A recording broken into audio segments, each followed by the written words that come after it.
Sino dito naka-attend ng orientation? Bago pumasok sa school, bago pumasok sa trabaho, we have this called orientation. Anong ini-orient? Paano pumasok sa kung ano yung mga klase, kung ano yung gagawin, that's just orientation. Pero when we say the word deep learning, umpisahan mo sa simula.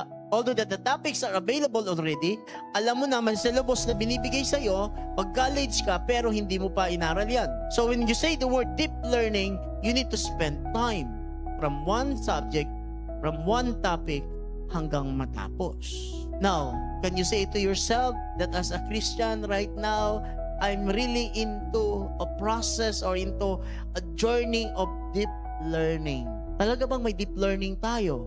Every Sunday is not a deep learning, mga kapatid. If you really want to have a deep learning, you need to attend every activity na ginagawa natin sa church. You need to read your Bible. You need to research. Pero sabi doon, dahil wala pa nga silang ganong background, ang sabi doon, araw-araw silang nakikinig sa turo ng mga apostol. Hindi sila nagsasawa